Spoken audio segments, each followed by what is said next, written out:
जब पार्लियामेंट के चुनाव के वर्षों में हम कोयले की चर्चा करते थे, चुनाव सभाओं में बोलते थे, तो कई लोग हमारी मजाक उड़ाते थे।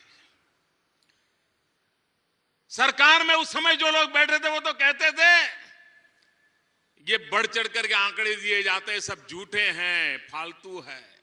और आंकड़ा इतना बड़ा था, 1,76,000 करोड़, 1,76,000 करोड़। ये आंकड़ा इतना बड़ा था कि आंकड़ा भी लोगों को भारी लगने लगा था। तो लोग भी कहते थे नहीं यार, हुआ तो होगा लेकिन इतना नहीं हुआ होगा। ये खा तो गए होंगे, ले तो गए होंगे, लेकिन इतना थोड़ा ले जाते हैं। ये रकम इतनी बड़ी थी कि देशवासियों को इस चोरी के माल पर भी शक होने लगा था, शायद इतना नहीं होगा।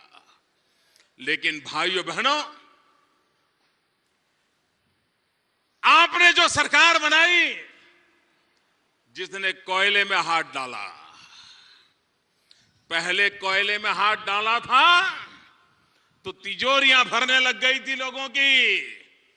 हमने कोयले में हाथ डाला, कोयले को हीरा बना करके देश के सामने समर्पित कर दिया है। भाई, देशवासियों को हमने समर्पित कर दिया। सुप्रीम कोर्ट ने भ्रष्टाचार की शिकायत को रहते अनाप शनाप अपने यार दोस्तों को कोयले की खदानों का आवंटन करने के कारण 204 खदानों को सुप्रीम कोर्ट ने रद्द कर दिया। हमारी सरकार नहीं थी, सितंबर में अचानक ये निर्णय आया और हालत ऐसी थी कि 31 मार्च के पहले हम एक के बाद एक फैसले न करते तो देश के बिजली के कारखाने बंद हो जाते, देश अंधेरे में डूब जाता, 1 किलोग्राम कोयला मिलना मुश्किल हो जाता। यह परिस्थिति पैदा हो गई, उनके पाप के कारण पैदा हुई। लेकिन हम हिम्मत नहीं हारे।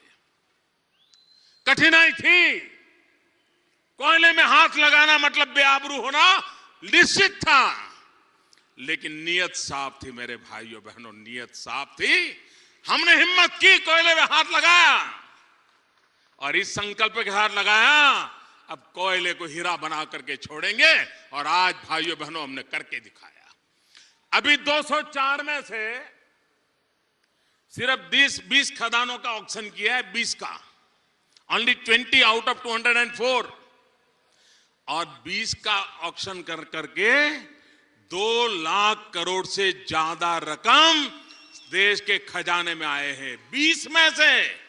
अब बताइए, 204 में 1,74,000 करोड़ की शिकायत थी, सिर्फ 20 में 2 लाख करोड़ आ गए, तो 180 का जब होगा तब कितनी बड़ी रकम देश की तिजोरी में जमा होगी, 125 करोड़ देशवासियों के पास पहुंचेगी। आप कल्पना कर सकते हो भाइयों। मुद्दा नियत का है और हमारी नियत साफ है, और उस साफ नियत का कारण है कि हम देश को आगे बढ़ा रहे हैं।